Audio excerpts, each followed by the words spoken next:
ನಮಸ್ಕಾರ ಸ್ನೇಹಿತರೆ, ಪರ್ವ ಟಿವಿಗೆ ಸ್ವಾಗತ. ನಾನು ನಿಮ್ಮ ಮಾದರಹಳ್ಳಿ ರಾಜು. ಸ್ನೇಹಿತರೆ, ಇವತ್ತೊಂದು CWRC ಒಂದು ತೀರ್ಪನ್ನು ಕೊಟ್ಟಿದೆ. ಏನಪ್ಪ ಅಂತಂದರೆ KRS ಅಣೆಕಟ್ಟೆಯಿಂದ ಅಥವಾ ಕರ್ನಾಟಕದಿಂದ ತಮಿಳುನಾಡಿಗೆ ಪ್ರತಿನಿತ್ಯ 15 ದಿನಗಳ ಕಾಲ ಪ್ರತಿನಿತ್ಯ 12,000 ಕ್ಯೂಸೆಕ್ಸ್ ನೀರನ್ನ ಬಿಡಬೇಕು ಅಂತೇಳಿ.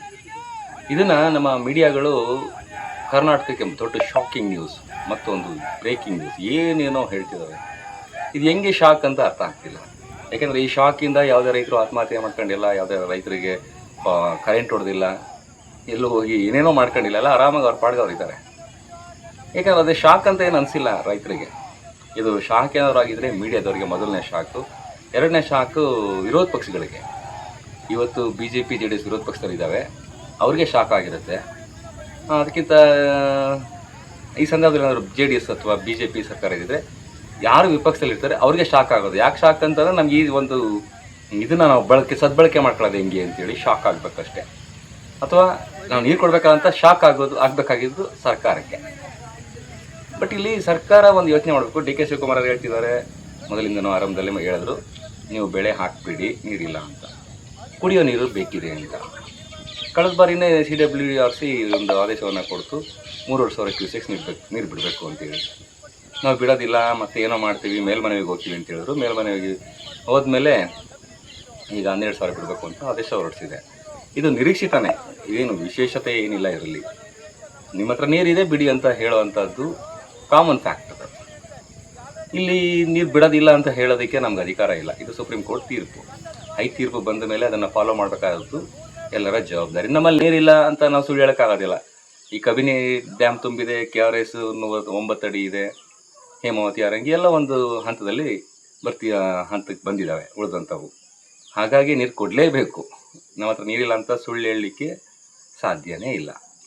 ಸೊ ಇದು ಶಾಕಿಂಗ್ ಹೆಂಗಾಗತ್ತೆ? ಏನು ಪುನಃ ಆಫ್ ಆಯ್ತಾ? ವಿಡಿಯೋ ರೆಕಾರ್ಡ್ ಆಯ್ತಾ ತಾನೆ? ರೆಕಾರ್ಡಿಂಗ್ ಆಯ್ತದೆ. 2 ನಿಮಿಷ 19 ಸೆಕೆಂಡ್. ಇದು ಹಂಗೆ ನೋಡಮ್ಮ ಈಗ. ಸೊ ಇದು ಶಾಕಿಂಗ್ ಏನಲ್ಲ ಇಲ್ಲ. ಯಾಕೆಂದರೆ ಈ ಹಿಂದಿನಿಂದನೂ ಕೂಡ ನೀರು ಕೊಡಬೇಕು ಅಂತ ಆದೇಶ ಬಂದಾಗ ನೀರು ಕೊಟ್ಟಿದೆ ರಾಜ್ಯ ಸರ್ಕಾರಗಳು. ಕಾಂಗ್ರೆಸ್ ಆಗಲಿ, JDS ಆಗಲಿ, BJP ಆಗಲಿ, ಯಾವುದೇ ಸರ್ಕಾರ ಇದ್ದಂಥ ಸಂದರ್ಭದಲ್ಲೂ ಕೂಡ ನೀರನ್ನು ನಾವು ಕೊಡೋದೇ ಇಲ್ಲ ಅಂತ ಹೇಳಿದಂಥವ್ರು ಯಾರೂ ಇಲ್ಲ. ಆ ರೀತಿ ಹೇಳಿದಂಥ ವ್ಯಕ್ತಿ ಏಕೈಕ ಮುಖ್ಯಮಂತ್ರಿ ಅಂತ ಅಂದರೆ ಎಸ್ ಬಂಗಾರಪ್ಪ ಅನ್ನೋದು ಇಡೀ ದೇಶಕ್ಕೆ ಗೊತ್ತು. ಅದಕ್ಕೋಸ್ಕರ ಅವ್ರು ಕುರ್ಚಿ ಕಳ್ಕೊಂಡಿದ್ದು ಗೊತ್ತು. ಅದನ್ನು ಬಿಟ್ಟರೆ ಉಳಿದವರೆಲ್ಲ ನಾವು ಕೊಡೋದಿಲ್ಲ ಅಂತ ಹೇಳುವಂಥ ಧೈರ್ಯನೂ ಮಾಡಿಲ್ಲ. ಆ ಧೈರ್ಯವನ್ನು ಇವತ್ತು DK ಶಿವಕುಮಾರ್ ಅವರು ಮಾಡಿದ್ದಾರೆ. ಓಕೆ, ಅದು ಕೊಡೋದಿಲ್ಲ ಅಂತ ಹೇಳ್ಬಿಟ್ಟು ಇರೋಕ್ಕಾಗೋದಿಲ್ಲ, ಕೊಡಲೇಬೇಕು. ಅದರ ನಡುವೆ ಇವತ್ತು DK ಶಿವಕುಮಾರ್ ಅವರು ಒಂದು ಅಧಿಕಾರಿಗಳ ಸಭೆಯನ್ನು ನಡೆಸಿ ನಿರ್ವಹಣೆ ಕಾನೂನು ಸುವ್ಯವಸ್ಥೆ ಕಾಪಾಡೋದ್ರ ಬಗ್ಗೆ ಒಂದು ಮಾತನ್ನು ಹೇಳಿದ್ದಾರೆ. ನಿಜವಾಗಿಯೂ ಇಲ್ಲಿ ನೀರು ಬೇಕೇ ಬೇಕು, ತಮಿಳುನಾಡಿಗೆ ಬಿಡಲೇಬೇಡಿ ಅಂತ ಹೇಳ್ತಕ್ಕಂಥವರು BJPಯವರು ಮತ್ತು JDS ಇವತ್ತು ಅಂದರೆ ಈ ಕಳೆದ ಏನು 3,000 ನೀರು ಕೊಡಬೇಕು ಅಂತ ಆದೇಶ ಆಯಿತು ಅಲ್ಲಿಂದ. ಜೊತೆಗೆ ಒಂದಷ್ಟು ಸಂಘಟನೆಗಳು, ರೈತ ಸಂಘದವರು ಈ ಹಿಂದಿನ ಹೋರಾಟ ಮಾಡ್ಕೊಂಡು ಬಂದಿದ್ದಾರೆ. ಅವರು ಕಾಮನ್, ಕನ್ನಡ ಪರ ಸಂಘಟನೆಗಳು ಅವರು ಕಾಮನ್. ಇನ್ನು BJP, ಕಾಂಗ್ರೆಸ್, JDS ಅವರು ಪರಿಸ್ಥಿತಿಗೆ ಸಂದರ್ಭಕ್ಕೆ ತಕ್ಕಂತೆ ಒಂದು ಡ್ರಾಮಾ ಮಾಡುವಂಥದ್ದು. ಯಾವ ರೀತಿ ಡ್ರಾಮಾ ಅಂತ ಹೇಳಿ ಕೇಳಿ. ಈಗ ನೋಡಿ, ಇವತ್ತು ಕುಡಿಯೋ ನೀರು ಅಂತ ಹೇಳ್ತಾರೆ. ಯಾರೇ ಬಂದರು ಅದನ್ನು ಇಟ್ಕೊಂಡಿದ್ರು ಕುಡಿಯೋ ನೀರಿಗೆ. ಯಾರು ಕೊಡ್ತಾರೆ ಕುಡಿಯೋ ನೀರನ್ನ? ಬಹುತೇಕ ಬಹುಪ್ರಮಾಣದ ನೀರು ಬೆಂಗಳೂರು, ಅದು ಬಿಟ್ಟರೆ ಮಂಡ್ಯ, ಮೈಸೂರು, ಮದ್ದೂರು, ಮಳವಳ್ಳಿ ಪಟ್ಟಣ ಪ್ರದೇಶಗಳಿಗೆ ಮಾತ್ರ ನೀರು ಕುಡಿಯೋ ನೀರನ್ನ. ಇನ್ನು ಯಾವುದೇ ಹಳ್ಳಿಗಳಿಗೆ ಪೈಪ್ಲೈನ್ ಮಾಡ್ಕೊಂಡು ಬಂದು ಕುಡಿಯೋ ನೀರು ಕೊಡ್ತಿಲ್ಲ. ಮುಖ್ಯಮಂತ್ರಿಗಳು ನೀವು ಒಂದು ಮಾತನ್ನು ಅರ್ಥ ಮಾಡ್ಕೋಬೇಕು. ಹಳ್ಳಿಗಳಿಗೆ ಕುಡಿಯೋ ನೀರನ್ನ ಪೂರೈಸ್ತಕ್ಕಂಥದ್ದು ಬೋರ್ವೆಲ್ಗಳು. ಆ ಬೋರ್ವೆಲ್ಗಳಲ್ಲಿ ನೀರು ಬರಬೇಕು ಅಂತ ಅಂದರೆ ಅಂತರ್ಜಲ ಹೆಚ್ಚಬೇಕು. ಅಂತರ್ಜಲ ಹೆಚ್ಚಬೇಕು ಅಂತ ಅಂದರೆ ಇಲ್ಲಿ ನಾಲೆಗಳಲ್ಲಿ ನೀರು ಹರಿಬೇಕು, ಕೆರೆ ಕಟ್ಟೆಗಳು ತುಂಬಬೇಕು. ಅದನ್ನು ಬಿಟ್ಟು ನೀವು ಬೆಂಗಳೂರು ಕುಡಿಯೋ ನೀರಿಗೋಸ್ಕರ ನಾವು ಸ್ಟಾಕ್ ಮಾಡಿಕೊಂಡಿದ್ದೀವಿ, ನೀವು ಬೆಳೆ ಬೆಳಿಬೇಡಿ, ರೈತರು ಬೆಳೆ ಹಾಕಬೇಡಿ ಅಂದರೆ ಬೆಳೆ ಹಾಕಿದ್ರೆ ಏನು ಮಾಡೋಕ್ಕಾಗೋದಿಲ್ಲ. ಇಡೀ ಕಡಿಮೆ ಬೆಳೆಯೋಕ್ಕಾಗಲ್ಲ. ನೀವು ನೀರು ಬಿಟ್ಟ ತಕ್ಷಣ ಅವರೇನು ಇಲ್ಲಿ ಮೀನು ಸಾಕೊಂಡು ಜೀವನ ಮಾಡೋದಿಲ್ಲ. ಅಂತರ್ಜಲ ವೃದ್ಧಿ ಆಗುತ್ತೆ, ರೈತರಿಗೊಂದು ಭವಿಷ್ಯ ಇರುತ್ತೆ. ಅದ್ರ ಬಗ್ಗೆ ಯೋಚನೆ ಮಾಡಿ. ನೀರು ಕೊಡೋದಿಲ್ಲ ಬೇಡ, ನೀವು ತಮಿಳ್ನಾಡು ಕೊಟ್ಟರೆ ಕೊಡಿ, ಕೊಡದೇ ಇದ್ರೆ ಬಿಡಿ, ನಿಮ್ಮ ಚಾಯ್ಸ್. ಆದರೆ ನೀವು ಮಾಡಬೇಕಾದ ಮೊದಲನೇ ನಿಮ್ಮ ಕರ್ತವ್ಯ ಏನಂತಂದ್ರೆ ರೈತರು ಸಮಾಧಾನವಾಗಿರಿ. ರೈತರು ಖಂಡಿತವಾಗಿಯೂ ಸಮಾಧಾನವಾಗಿದ್ದಾರೆ. ಯಾರು ಏನು ಕೊಡ್ಲಿ ಮಚ್ಚಿಟ್ಕೊಂಡು ಡಿ ಸಿ ಆಫೀಸ್ಗೂ ಅಥವಾ KRSಗೂ ನುಗ್ಗಿಲ್ಲ. BJP ಥರ JDS ಅದು ಹೋಗೋದು ಯಾವತ್ತೂ ನಿಲ್ತೋಯ್ತು. ಯಾಕೆಂದರೆ ಈ ಹೋರಾಟದಿಂದ ನಮ್ಗೆ ಯಾವುದೇ ರೀತಿಯ ನ್ಯಾಯ ಸಿಗಲ್ಲ ಅಂತ ಗೊತ್ತು. ನಮ್ಮನ್ನು ಕಾಪಾಡೋನು ವರುಣ ಅಂತಲೂ ಗೊತ್ತು. ಹಾಗಾಗಿ ರೈತರು ಅದ್ರ ಬಗ್ಗೆ ತಲೆ ಕೆಡಿಸ್ಕೊಳ್ಳಲ್ಲ. ನೀವು ಅದ್ರ ಬಗ್ಗೆ ಹೆಚ್ಚು ತಲೆ ಕೆಡಿಸ್ಕೊಳ್ಳೋ ಅವಶ್ಯಕತೆ ಇಲ್ಲ. ಏನಂತಂದ್ರೆ ನಮ್ಮ ಪಾಲೇನಿದೆ, ಮಂಡ್ಯ ಜಿಲ್ಲೆಯ ರೈತ ಪಾಲು ನೀರೇನಿದೆ ತಮಿಳ್ನಾಡವ್ರಿಗೆ ಕೊಡಬೇಕಂತ ಆದೇಶ ಮಾಡಿರೋದೇನಕ್ಕೆ ಅಲ್ಲಿ ರೈತರು ಬೆಳೆಯಬೇಕು. ಅದೇ ರೀತಿ ಮಂಡ್ಯ ಜಿಲ್ಲೆಯವ್ರಿಗೂ ಒಂದು ಪಾಲು ನೀರಿದೆಯಲ್ಲ, ಆ ಪಾಲನ್ನ ನೀರು ಕೊಡಿ ಸಾಕು. ನೀವು ಇದು ರೈತರಿಗೂ ಗೊತ್ತಿದೆ, ನಮ್ಮ ನೀರು ನಮಗೆ ಕೊಟ್ಟರೆ ಸಾಕು ಅಂತ. ಅದಕ್ಕೋಸ್ಕರ ಯಾವುದೇ ರೈತರು ಬೀದಿಗಿಳಿಯಲ್ಲ. ಸಂಘಟನೆಯವ್ರಿಗೆ ಬೇರೆ ಕೆಲಸ ಇಲ್ಲ ಪಾಪ, ಅವ್ರಿಗೊಂದು ಬೇಕು. ಮೀಡಿಯಾದವ್ರಿಗೂ ಅವ್ರಿಗೂ ವಿಧಿ ಇಲ್ಲ, ಮಾರ್ಗ ಇಲ್ಲ, ಮಾಡ್ತಾರೆ. ಅಕಸ್ಮಾತ್ ಇವತ್ತೇನಾದರೂ ಯಡಿಯೂರಪ್ಪನೋ ಕುಮಾರಸ್ವಾಮಿನೋ ಮುಖ್ಯಮಂತ್ರಿ ಆಗಿದ್ರು ನೀವು ಕೂಡ ಬಂದು ಪ್ರತಿಭಟನೆ ಮಾಡ್ತಿದ್ದೀರ. ಅದರಲ್ಲಿ ಎರಡು ಮಾತು ಇಲ್ವೇ ಇಲ್ಲ. ಹಾಗಾಗಿ ಅದೇನು ಹೊಸ ವಿಚಾರ ಏನು ಅಲ್ವೇ ಅಲ್ಲ. ಅದಕ್ಕೋಸ್ಕರ ನೀವು ಪ್ರಮುಖವಾಗಿ ನೀರನ್ನು ಬಿಡಬೇಕು. ಮತ್ತೊಂದು ವಿಚಾರ, ಈ ಸಂಘಟನೆಯವರಿಗೆ ಮತ್ತು ರಾಜಕೀಯ ಪಕ್ಷಗಳಿಗೆ ನಾನು ಹೇಳೋದೇನಪ್ಪ ಅಂತ ಅಂದರೆ, ನೀವು ನೀರು ಬಿಡಬೇಡಿ ಅಂತ ಹೋರಾಟ ಮಾಡಲಿಕ್ಕೆ ಮಂಡ್ಯಕ್ಕೆ ಬರ್ತೀರಿ. ತಮಿಳ್ನಾಡಿಗೆ ನೀರು ಬಿಡಬೇಡಿ ಅಂತ ಹೋರಾಟ ಮಾಡಿ ಇಲ್ಲಿ ಬಂದು ಯಾಕೆ ಹೋರಾಟ ಮಾಡ್ತೀರಿ ನೀವು? ಯಡಿಯೂರಪ್ಪ ಅವರೇ, ಅಶೋಕ್ ಅವರೇ, CT ರವಿ ಅವರೇ ಅಂಡ್ ಅದರ್ಸ್ ಹೀರೋಗಳೇ, ನೀವು ಮಂಡ್ಯಕ್ಕೆ ಬಂದು ಏನು ದಬಾಕ್ಬೇಕಾಗಿಲ್ಲ. ಇಲ್ಲಿ ನೀರು ಬೇಕಿರೋದು ಬೆಂಗಳೂರಿಗೆ, ನಮಗೇನು ಕುಡಿಯೋ ನೀರು ಕೊಡಲ್ಲ. ಅಲ್ಲಿ ಹೋರಾಟ ಮಾಡಿ, ಆ ಜನಗಳು ಕಟ್ಕೊಂಡು ಹೋರಾಟ ಮಾಡಿ. ಈ ಸಂಘಟನಾ ವೀರರಿಗೂ ನಾವು ಅದನ್ನೇ ಹೇಳೋದು. ಇಲ್ಲಿ ನೀವು ಹೋರಾಟ ಮಾಡಿ ಯಾವತ್ತಾರು ರೈತರು ಬೆಳೆಗೆ ನೀರು ಕೊಡಿಸಿದ್ದೀರಾ? ಈಗ ಮಂಡ್ಯ ಜಿಲ್ಲೆಯಲ್ಲಿ 1,000 ಕೋಟಿಗೂ ಹೆಚ್ಚು ಮೌಲ್ಯದ ಕಬ್ಬಿನ ಬೆಳೆ ಇದೆ. ಆರಂಭದಲ್ಲಿ ನೀರು ಕೊಡದೇ ಇರೋದ್ರಿಂದ ಒಂದು 106 ಕೋಟಿ ರೂಪಾಯಿನ ಕಬ್ಬು ಒಣಗೋಯ್ತು. ಅದಕ್ಕೇನಾದರೂ ಪರಿಹಾರ ಕೊಡಿ ಅಂತ ಯಾವುದಾದ್ರೂ ನೀವು ಹೋರಾಟ ಮಾಡಿದ್ದೀರಾ? ಯಡಿಯೂರಪ್ಪ ಅವರೇ, ಅಶೋಕ್ ಅವರೇ, CT ರವಿ ಅವರೇ, ಮತ್ತು ಈ ಥರ ಏನು ವಾಟಾಳ್ ನಾಗರಾಜ್ ಅವರು ಕರ್ನಾಟಕ ಬಂದ್ ಮಾಡಿಬಿಡ್ತೀನಿ ಅಂತಿರಲ್ಲ, ಹೋಗಿ ನೀವು ಬೆಂಗಳೂರು ಬಂದ್ ಮಾಡಿ. ಇಡೀ ಕರ್ನಾಟಕ ಬಂದ್ ಮಾಡಿಬಿಟ್ಟು ನೀವೇನು ಮಾಡೋಕ್ಕಾಗೋದಿಲ್ಲ. ಇದುವರೆಗೂ ನೀವು ಬಂದ್ ಮಾಡಿರೋದ್ರಿಂದ ರಾಜ್ಯದ ಜನತೆಗೆ ನಷ್ಟ ಆಗಿದೆ ವಿನಃ ಬೇರೆ ಯಾರಿಗೂ ನಷ್ಟ ಆಗಿಲ್ಲ. ನಮ್ಮ ಜನಕ್ಕೆ ತೊಂದರೆ ಕೊಟ್ಕೊಂಡು ನೀರು ಕೊಡಬೇಡಿ ಅಂತ ಹೇಳೋದಕ್ಕೆ ಅದು ಮೂರ್ಖತನ ಅನಿಸುತ್ತೆ. ವಾಟಾಳ್ ನಾಗರಾಜ್ ಅವರೇ, ನಿಮ್ಮನ್ನು ಏನಾದರೂ ತಮಿಳ್ನಾಡು ಮುಖ್ಯಮಂತ್ರಿ ಮಾಡಿದ್ರೆ ಕರ್ಕೊಂಡೋಗಿ ತಮಿಳ್ನಾಡು ನೀರು ಕೊಡಬೇಡಿ, ನಮಗೆ ಸಾಕು, ನೀವೇ ಬೆಳೀರಿ ಅಂತ ಬದಿಕಳಿ ಅಂತ ಹೇಳ್ಬಿಡ್ತೀರಾ? ನೀವಾದರೂ ಅಷ್ಟೇ, ಯಾರಾದರೂ ಅಷ್ಟೇ. ಅಲ್ಲಿ ಏನು CM ಇದ್ದಾರೆ ಈಗ ವಿಜಯ್, ಅವ್ರನ್ನ ಕರ್ಕೊಂಡು ಕರ್ನಾಟಕದ ಮುಖ್ಯಮಂತ್ರಿ ಮಾಡಿದ್ರೆ ನಾನು ನೀರು ಕೊಡೋದಿಲ್ಲ ಅಂತ ಹೇಳ್ತಾರೆ. ಹೇಳಲೇಬೇಕು, ವಿಧಿ ಇಲ್ಲ. ಸೊ ದಯವಿಟ್ಟು ನೀವು ರಸ್ತೆಗಿಳಿದು ಪ್ರತಿಭಟನೆ ಮಾಡೋದು, ಇಲ್ಲಿಯ ಜನರಿಗೆ ತೊಂದರೆ ಕೊಡುವಂಥದ್ದನ್ನು ಮಾಡಬೇಡಿ. ನಿಮ್ಗೆ ಅಷ್ಟೊಂದು ಇಚ್ಛಾಶಕ್ತಿ ಇದ್ದರೆ ತಮಿಳ್ನಾಡಿಗೆ ನೀರು ಕೊಡಬೇಡಿ ಅಂತ ಹೇಳೋದನ್ನು ಬಿಟ್ಟು ನಮ್ಮ ಪಾಲಿನ ನೀರನ್ನು ನಮಗೆ ಕೊಡ್ಸೋಕ್ಕೆ ಹೋರಾಟ ಮಾಡಿ. ನಮ್ಮ ರೈತರಿಗೆ, ನಮಗೆ ಅಂದರೆ ನಾನು ಕೂಡ ಒಬ್ಬ ರೈತನಾಗಿ ಹೇಳ್ತಿದ್ದೀನಿ, ನನಗೆ ತಮಿಳ್ನಾಡಿಗೆ ನೀರು ಕೊಡಬೇಡಿ ಅಂತಂದ್ರೆ ಅಲ್ಲಿ ತಮಿಳ್ನಾಡಲ್ಲಿ ಇರೋರು ಅಮೇರಿಕದಿಂದ ಬಂದು ಕೂತಿಲ್ಲ. ಅವರು ರೈತರಿಗೋಸ್ಕರ ನೀರು ಕೇಳ್ತಿರೋದು ಅಲ್ಲಿ ಮುಖ್ಯಮಂತ್ರಿ ಅಥವಾ ಅಲ್ಲಿ ಸರ್ಕಾರ. ಅದೇ ರೀತಿ ನಮಗೆ ನೀರು ಕೊಡಿ ಅಂತ ನಮ್ಮ ಜನಪ್ರತಿನಿಧಿಗಳು ಕೇಳಬೇಕೇ ವಿನಃ ತಮಿಳ್ನಾಡಿಗೆ ನೀರು ಕೊಡಬೇಡಿ ಇದು ಹುಚ್ಚುತನ ಅನ್ಸಲ್ವಾ? ಕೊಡಲೇಬೇಕು ಕಣ್ರಿ, ಆರ್ಡ್ರ್ ಆಗಿದೆ ಸುಪ್ರೀಂ ಕೋರ್ಟ್ದು. ಬೇರೆದಕ್ಕೆಲ್ಲ ಕೋರ್ಟ್ ಆರ್ಡ್ರು ಅಂತೀರಿ, ಇದು ಕೋರ್ಟ್ ಆರ್ಡ್ರ್ ಅಲ್ವಾ? ಅದು ಬಿಟ್ಟರೆ ನೀವು ಸಂಕಷ್ಟ ಸೂತ್ರದ ಸಂದರ್ಭದಲ್ಲಿ ಏನು ಮಾಡಬೇಕು ಅಂತೇಳಿ ಮೇಲ್ಮನವಿ ಸಲ್ಲಿಸಿ ಕೋರ್ಟ್ಗೆ ಹೋಗಿ. ಅದು ಬಿಟ್ಟು ಇಲ್ಲಿ ಬಂದ್ಬಿಟ್ಟು ರಸ್ತೆ ತಡೆದ್ಬಿಟ್ಟು ನಾವು ವೀರರು ಶೂರರು, ನಾವು ಹಂಗೆ ಮಾಡ್ಬಿಡ್ತೀವಿ ಏನು ಮಾಡ್ತೀರಿ? ಇದು ಸ್ವಾತಂತ್ರ್ಯ ಪೂರ್ವದಿಂದ ಇರತಕ್ಕಂಥ ಒಂದು ಸಮಸ್ಯೆ. ಅಂದಿನಿಂದ ಕೂಡ ಕರ್ನಾಟಕಕ್ಕೆ ಅನ್ಯಾಯ ಆಗ್ತಾನೆ ಬಂದಿದೆ. ಅದನ್ನು ಎಲ್ಲಿ ಸರಿಪಡಿಸ್ಬೇಕು ಅಲ್ಲಿ ಮಾಡೋದು ಬಿಟ್ಟು, ಲೋಕಸಭೆಯಲ್ಲಿ ವಿಧಾನಸೌಧದಲ್ಲಿ ಮಾಡೋದು ಬಿಟ್ಟು, ಮಂಡ್ಯದ ಮೇನ್ ರೋಡಲ್ಲಿ ಬಂದು ಕೂತ್ಕೊಂಡು ಬಾಯಿ ಬಿಡ್ಕೊಂಡ್ರೆ ನ್ಯಾಯ ಸಿಗುತ್ತಾ? ಖಂಡಿತವಾಗಿಯೂ ಇಲ್ಲ. ನಿಜವಾಗಿಯೂ ನಿಮಗೆ ನ್ಯಾಯ ಕೊಡಿಸ್ಬೇಕು ಅನ್ನೋ ಮನಸ್ಸಿದ್ರೆ, ಆತ್ಮಸಾಕ್ಷಿಯಿಂದ ನಿಮ್ಗೆ ಒಂದು ಧ್ಯೇಯ ಏನಾದರೂ ಇದ್ದರೆ ನೀವು ಹೋರಾಟ ಮಾಡಬೇಕಿರೋದು ಲೋಕಸಭೆಯಲ್ಲಿ ಅಥವಾ ಸುಪ್ರೀಂ ಕೋರ್ಟ್ನಲ್ಲಿ. ಸಂಕಷ್ಟ ಸೂತ್ರ ಅನ್ವಯ ಆಗಬೇಕು, ಅದರ ಆಧಾರದ ಮೇಲೆ ತೀರ್ಮಾನ ತಗೋಬೇಕು ಅಂತೇಳಿ ನೀವು ಹೋರಾಟ ಮಾಡಿ. ಅದಕ್ಕಿಂತ ಹೆಚ್ಚಾಗಿ ಮಂಡ್ಯ ಜಿಲ್ಲೆಯ ರೈತರ ಪಾಲೇನಿದೆ ಆ ನೀರನ್ನ ಕೊಡಿಸ್ಲಿಕ್ಕೆ ಹೋರಾಟ ಮಾಡಿ. ಅದು ಬಿಟ್ಟು ಬೆಂಗಳೂರು ಜನರಿಗೋಸ್ಕರ ಕುಡಿಯೋದಕ್ಕೋಸ್ಕರ ನೀರು ಕೊಡ್ಸೋಕ್ಕೆ ಯಾಕೆ ನಾವು ಮಂಡ್ಯ ಜಿಲ್ಲೆ ಜನಕ್ಕೆ ತೊಂದರೆ ಕೊಡ್ತೀರಿ? ಈ ಎಲ್ಲ ಸಂಘಟನೆಯವ್ರಿಗೂ ಹೇಳ್ತಿರೋದು, ದಯವಿಟ್ಟು ನೀವು ಇಲ್ಲಿ ಬಂದು ರೋಡ್ ತಡೆದು ಇಲ್ಲಿ ಜನರಿಗೆ ತೊಂದರೆ ಕೊಡಬೇಡಿ. ಬೆಂಗಳೂರಿಗೆ ನೀರು ಕೊಡ್ಸೋಕ್ಕೆ ನೀವು ಇಷ್ಟೊಂದು ಕಷ್ಟಪಡ್ತಿರೋದು ನೋಡಿದ್ರೆ ಬೇರೆ ಏನೋ ಅನುಮಾನ ಕಾಡುತ್ತಪ್ಪ, ನೀವೇನಾದ್ರು ಸಮಥಿಂಗ್ ತಗೋತಿದ್ದೀರ ನಾವು ಬೆಂಗಳೂರು ಜನಗಳಿಂದ, ಅಲ್ಲಿರೋ ಉದ್ಯಮಿಗಳಿಂದ ಅಂತ. ಅದು ಬಿಡಿ, ನಿಮ್ಮ ಕಾನ್ಸೆಪ್ಟನ್ನ ಚೇಂಜ್ ಮಾಡಿ. ನಾನು ಹೇಳಿದ್ನಲ್ಲ, ನೀವು ಕರೆಕ್ಟಾಗಿ ಹೋರಾಟ ಅವತ್ತು ಮಾಡಿದಿದ್ರೆ 1000 ಕೋಟಿ ರೂಪಾಯಿನ ಕಬ್ಬು ಉಳ್ಕೊತಿದ್ರಿ. ಯಾವತ್ತೂ ಆ ರೀತಿ ನಿಮ್ಮ ಬಾಯಲ್ಲಿ ಬರೋದೇ ಇಲ್ಲ. ಮಾತೆತ್ತಿದ್ರೆ ಆ ಕುಮಾರಸ್ವಾಮಿ ಹೇಳ್ತಾರೆ ವಿಜಯ್ ಬರಲಿ, ಆದರೆ ಕಾವೇರಿ ನೀರು ಕೇಳಬಾರ್ದು. ಕುಮಾರಸ್ವಾಮಿನ ಕರ್ಕೊಂಡೋಗಿ ತಮಿಳ್ನಾಡು ಮುಖ್ಯಮಂತ್ರಿ ಮಾಡ್ಬಿಟ್ಟು ಇದೇ ಡೈಲಾಗ್ ಹೇಳ್ತಾರಾ? ನೀರು ಕೊಡಬೇಡಿ ಅಂತ ಹೇಳ್ಬಿಡ್ತಾರಾ?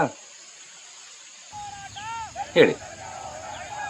ಇವ್ರು ಮುಖ್ಯಮಂತ್ರಿ ಆದಾಗ ನಾನು ನೀರು ಕೊಡೋದಿಲ್ಲ, ಯಾವುದೇ ಕಾರಣಕ್ಕೂ ಬಿಡೋದೇ ಇಲ್ಲ ಅಂತ ಕೂತ್ಕೋತಾರ? ಇವ್ರ ಅದೃಷ್ಟಕ್ಕೆ ಆ ಸಂದರ್ಭದಲ್ಲಿ ಮಳೆ ಆಯಿತು, ನೀರು ಹೋಯ್ತು. ಹೋಗ್ದೇವ್ ಇದ್ರೆ ಇವತ್ತು ನಾನೇನು ಡಿ ಕೆ ಶಿವಕುಮಾರ್ ಅವ್ರು ತಗೊಳ್ತಿದ್ದಾರೆ ನಿರ್ಧಾರ, ಈ ನಿರ್ಧಾರ ನೀವು ತಗೋತಿದ್ರಾ?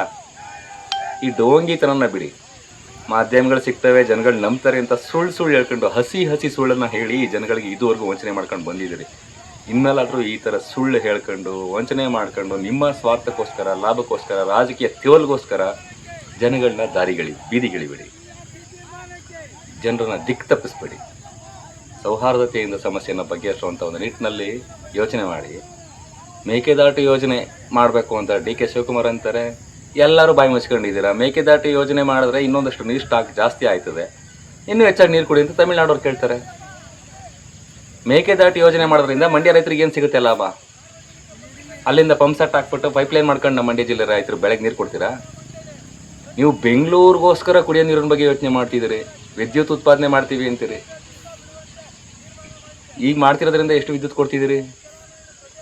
ಸೋಲಾರ್ ಪ್ಲಾಂಟ್ಗಳನ್ನ ಹಾಕಿ ಯಾವುದೇ ಖರ್ಚು ಇಲ್ಲದೆ ಆಗುವಂಥದ್ದು, ಅಂದರೆ ಸಮಸ್ಯೆ ಇಲ್ಲದೆ ನೀರು ಇಲ್ಲದೇ ಇದ್ರೂ ಬರ್ತಕ್ಕಂಥದ್ದು ವಿದ್ಯುತ್ತು ಯೋಜನೆಗಳು ಅದಿಲ್ವಾ? ವಿಡಿಯೋ ಗೊತ್ತಲ್ಲ. ಏನೋ ನೀವು ಮೇಕೆದಾಟು ಮಾಡಿಬಿಟ್ಟು ಬೆಂಗಳೂರನ್ನ ಉದ್ಧಾರ ನಿಮ್ಮ ಕಾನ್ಸೆಪ್ಟ್ ಬೆಂಗಳೂರು ಉದ್ಧಾರ ಮಾಡೋದಷ್ಟೇ. ಅದನ್ನು ಬಿಟ್ಟು ಕೆರೆಗಳನ್ನು ಏನು ಒತ್ತುವರಿ ಆಗಿದೆ ತೆರವುಗೊಳಿಸಿ, ಎಲ್ಲ ಕೆರೆಗಳನ್ನ ಅಭಿವೃದ್ಧಿಪಡಿಸಿ, ಆ ಮೂಲಕ ರೈತರಿಗೆ ಮತ್ತು ಅಂತರ್ಜಲ ವೃದ್ಧಿಗೆ ಹೆಚ್ಚು ಒತ್ತು ಕೊಡಿ. ಇವತ್ತು ಕಾವೇರಿ ನದಿ ಕಲುಷಿತ ಆಗಿದೆ, ಕುಡಿಯೋಕ್ಕೆ ಯೋಗ್ಯ ಅಲ್ಲ ಅಂತ ವರದಿ ಬಂದಿದೆ. ಇದ್ರ ಬಗ್ಗೆ ಯಾವತ್ತಾದರೂ ಹೋರಾಟ ಮಾಡಿದ್ದೀರಾ?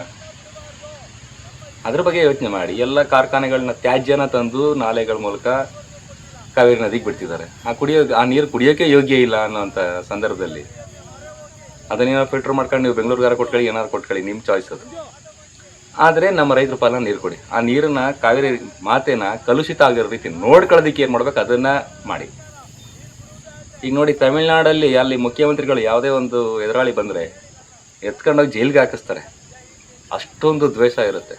ಆದರೆ ಕಾವೇರಿ ನೀರಿನ ವಿಚಾರದಲ್ಲಿ ಅದೆಲ್ಲವನ್ನು ಮರೆತು ಎಲ್ಲರೂ ಒಂದಾಗ್ತಾರೆ. ನೀವಿದ್ದೀರಾ ಜನಗಳ ಮುಂದೆ ಏನು ಹಾವು ಮುಂಗಿಸಿ ಥರ ಆಡ್ತೀರ, ನೈಟ್ ಔಟ್ ಕದ್ದು ಪಾರ್ಟಿ ಮಾಡ್ತೀರಿ. ನಿಮಗೂ ಅವ್ರಿಗೂ ಇರೋ ವ್ಯತ್ಯಾಸ ಇಷ್ಟೇ. ನೀವು ಮಂಡ್ಯಕ್ಕೆ ಬಂದು ಪ್ರತಿಭಟನೆ ಮಾಡ್ತೀರಿ, ಮಂಡ್ಯ ಜಿಲ್ಲೆನ ಉದ್ಧಾರ ಮಾಡಿಬಿಟ್ಟಿದ್ದೀವಿ ನಾವು ಅನ್ನೋ ರೀತಿಯಲ್ಲಿ ಪೋಸ್ ಕೊಡೋಕೆ ಬರ್ತೀರಿ. ಎಲ್ಲ ಬಿಡಿ, ಜನಗಳನ್ನ ದಿಕ್ಕು ತಪ್ಪಿಸ್ಬಿಡಿ ದಯವಿಟ್ಟು. ನೀವು ತಮಿಳ್ನಾಡುಗಾರ ಕೊಡಿ, ಎಲ್ಲಿಗಾದರೂ ಕೊಡಿ, ಮಂಡ್ಯ ಜಿಲ್ಲೆಯ ಜನರ ಪಾಲನ್ನು ನೀರು ಕೊಡಿ. ಬೆಂಗಳೂರಿಗೆ ಕುಡಿಯೋಕ್ಕಾದ್ರೂ ಕೊಡಿ, ಸ್ನಾನ ಮಾಡೋಕ್ಕಾದ್ರೂ ಕೊಡಿ, ಏನಾದರೂ ಮಾಡ್ಕೊಳ್ಳಿ. ನೀವು ಅವ್ರ ಪಾಲ ಅವ್ರು ಕೊಡಿ, ಅವ್ರು ಕೊಡಬೇಡಿ ಅಂತ ಹೇಳೋಕ್ಕೆ ನಮಗೇನು ಅಧಿಕಾರ ಇಲ್ಲ. ತಮಿಳ್ನಾಡಿಗೂ ಕೊಡಬೇಡಿ ಅಂತ ಹೇಳೋಕ್ಕೆ ಅಧಿಕಾರ ಯಾರಿಗೂ ಇಲ್ಲ. ಇಲ್ಲಿ ಸುಪ್ರೀಂ ಕೋರ್ಟ್ ಆರ್ಡರ್ ಅಂದಮೇಲೆ ಫಾಲೋ ಮಾಡಲೇಬೇಕು. ಅದನ್ನು ನಾನು ಮಾಡೋದಿಲ್ಲ ಅಂತ ಹೇಳೋದಕ್ಕೆ ನೈತಿಕ ಅದಕ್ಕೇನು ಅವಕಾಶನೇ ಇಲ್ಲ. ಯಾಕೆ ತೀರ್ಪು ಕೊಟ್ಟಂಥ ಸಂದರ್ಭದಲ್ಲಿ ನಾವು ಒಪ್ಕೊಂಡು ಇವಾಗ ನಾವು ಬಿಡೋದಿಲ್ಲ ಅಂತ ಅಂದರೆ ಅದು ಮೂರ್ಖರ ಲಕ್ಷಣ ಅನಿಸುತ್ತೆ. ದಯವಿಟ್ಟು ಜನಗಳನ್ನ ದಿಕ್ಕು ತಪ್ಪಿಸುವಂಥದ್ದು ಅಥವಾ ಈ ರಸ್ತೆ ತಡೆ ಮಾಡಿ ಜನಗಳಿಗೆ ತೊಂದರೆ ಕೊಡುವಂಥ ಕೆಲಸನ BJP ಅವರಾಗಲಿ JDS ಅವರಾಗಲಿ ಅಥವಾ ಮುಂದೆ BJP ಬರುತ್ತೋ JDS ಬರುತ್ತೆ ಯಾವುದೋ ಒಂದು ಸರ್ಕಾರ ಬರುತ್ತೆ, ಆ ಸಂದರ್ಭದಲ್ಲಿ ಕಾಂಗ್ರೆಸ್ನವರಾಗಲಿ ಬೀದಿಗಿಳಿದು ಹೋರಾಟ ಮಾಡೋದನ್ನು ಫಸ್ಟ್ ನಿಲ್ಲಿಸಿ ಕಾನೂನು ಹೋರಾಟ ಮಾಡಿ. ಹೋರಾಟಗಳನ್ನ ಮಾಡೋದು, ಹೋರಾಟಗಳನ್ನ ಹತ್ತಿಕ್ಕೋದು, ಒಂದಷ್ಟು ಜನದ ಮೇಲೆ ಕೇಸ್ ಹಾಕೋದು, ಆ ಜನಗಳನ್ನ ಜೈಲಿಗಲ್ಸೋ ಅಥವಾ ಕೋರ್ಟ್ಗಲ್ಸೋದು, ಇದಿಷ್ಟೇ ವಿನಃ ಇದುವರೆಗೂ ಬೀದಿ ಹೋರಾಟದಿಂದ ಯಾವುದೇ ರೀತಿಯ ನ್ಯಾಯ ಸಿಕ್ಕಿಲ್ಲ. ಯಾವ ಸುಪ್ರೀಂ ಕೋರ್ಟು ಕೂಡ ನಮ್ಮ ಹೋರಾಟಗಳನ್ನ ಪರಿಗಣಿಸಿ ತೀರ್ಪನ್ನು ಕೊಟ್ಟಿಲ್ಲ. ನಮ್ಮ ಸರ್ಕಾರಗಳ ನೇಮಿಸಿದಂಥ ವಕೀಲರು ಸಮರ್ಪಕವಾಗಿ ವಾದ ಮಂಡಿಸದೇ ವಿಫಲ ಆಗಿದ್ದಾವೆ ವಿನಃ ನಮ್ಮ ಹೋರಾಟದಿಂದ ನ್ಯಾಯ ಸಿಕ್ಕಿಲ್ಲ. ಈಗಲೂ ಕಾಲ ಮಿಂಚಿಲ್ಲ. ಒಳ್ಳೆಯ ವಕೀಲರನ್ನ ಇಟ್ಟು ಹೋರಾಟ ಮಾಡಿದ್ರೆ ಇನ್ನೊಂದಷ್ಟು ಲಾಭವನ್ನು ಪಡ್ಕೊಳ್ಳೋವಂಥ ಪ್ರಯತ್ನ ಮಾಡ್ಬೋದು. ಮತ್ತೆ ಪದೇ ಪದೇ ಬೆಂಗಳೂರು ಕುಡಿಯೋ ನೀರು ಅನ್ನೋ ಜಪ ಮಾಡೋದನ್ನ ಬಿಟ್ಟು ತಮಿಳ್ನಾಡಿಗೆ ಏನು CWRC ಬೆಳೆಗಳಿಗೆ ನೀರು ಕೊಡಿ ಅಂತ ಆದೇಶ ಮಾಡುತ್ತೋ ಅದೇ ರೀತಿ ನಮ್ಮ ಬೆಳೆಗಳಿಗೆ ನೀರು ಕೊಡಲಿಕ್ಕೆ ಕೋರ್ಟ್ ಮೆಟ್ಲು ಹತ್ತಕ್ಕೆ ಸಾಧ್ಯನಾ? ಆ ನಿಟ್ಟಿನಲ್ಲಿ ಯೋಚನೆ ಮಾಡಿ.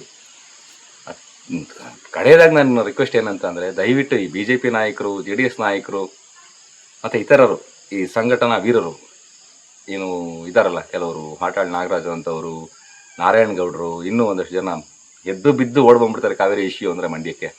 ನೀವು ಇರೋ ಜಾಗದಲ್ಲೇ ಮಾಡಿ. ನಿಮಗೇನು ಕಾವೇರಿ ನೀರು ನೀವು ಕುಡಿತೀರಿ, ಮಂಡ್ಯಕ್ಕೆ ಬಂದು ಕುಡಿಯಲ್ಲ ನೀವು. ಮಂಡ್ಯಕ್ಕೆ ರೈತರಿಗೆ ನೀರು ಕೊಟ್ಟರೆ ರೈತರು ಏನು ಅದನ್ನು ಪ್ಯಾಕ್ ಮಾಡ್ಕೊಂಡು ಅಮೇರಿಕಕ್ಕೋ ಆಂಧ್ರ ಪ್ರದೇಶಕ್ಕೋ ತಿರುಪತಿಗೆ ತಗೊಂಡೋಗಿ ಬಾಟ್ಲು ಹಾಕೊಂಡು ಮಾರಲ್ಲ. ಅವ್ರು ಮಾಡೋದು ವ್ಯವಸಾಯನೇ. ಆ ವ್ಯವಸಾಯ ಮಾಡ್ಲಿಕ್ಕೆ ನೀರು ಕೊಡ್ಸೋ ಹೋರಾಟ ಮಾಡಿ. ನಿಮಗೆ ಯೋಗ್ಯತೆ ಇದ್ದರೆ, ನೈತಿಕತೆ ಇದ್ದರೆ. ಅದು ಬಿಟ್ಟು ಇಲ್ಲಿ ಬಂದು ಸಾರ್ವಜನಿಕರಿಗೆ ತೊಂದರೆ ಕೊಡುವಂಥ ಕೆಲಸ ಮಾಡಬೇಡಿ. ಸರ್ಕಾರ ದಯವಿಟ್ಟು ರೈತರನ್ನ ಉಳಿಸೋ ನಿಟ್ಟಿನಲ್ಲಿ, ರೈತರ ಪಾಲನ್ನ ನೀರು ಕೊಡೋ ನಿಟ್ಟಿನಲ್ಲಿ ಯೋಚನೆ ಮಾಡಬೇಕು. ಯಾವುದೇ ರೈತರು ಬಂದ್ಬಿಟ್ಟು ನಾವು ರಸ್ತೆ ತಡೀತೀವಿ, ನಾವು ಅದು ಮಾಡ್ತೀವಿ ಇದು ಮಾಡ್ತೀವಿ ಅಂತ ಇತ್ತೀಚೆಗೆಲ್ಲೂ ಹೇಳಿಲ್ಲ, ಹೇಳೋದು ಇಲ್ಲ.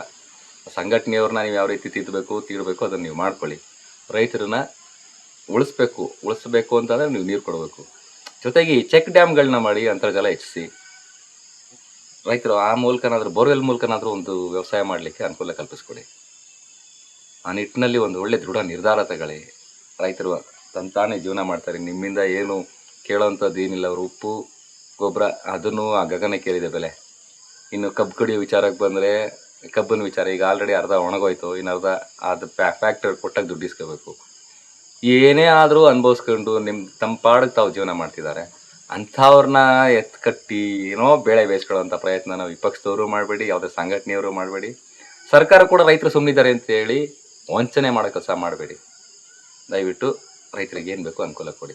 ಬೆಳೆನೇ ಹಾಕಬೇಡಿ ಅಂತ ಅಂದರೆ ಎಲ್ಲೋಗ್ಬೇಕು ರೈತರು?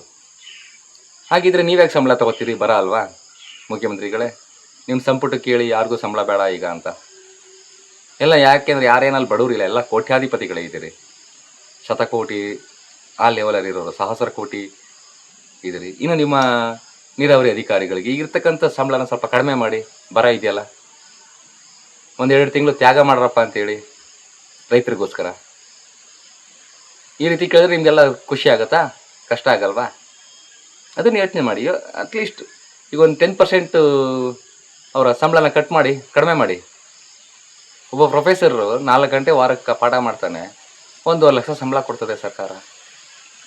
ಒಬ್ಬ ರೈತ 24 ಗಂಟೆ ದುಡಿತಾನೆ, ಅವನು ಕಷ್ಟಪಟ್ಟು ಕಬ್ಬು ಬೆಳಿತಾನೆ. ಒಂದು ವರ್ಷಕ್ಕೆ 2,500 ಕೊಡೋದಕ್ಕೆ 24 ಥರ ಮಾತಾಡ್ತೀರಿ.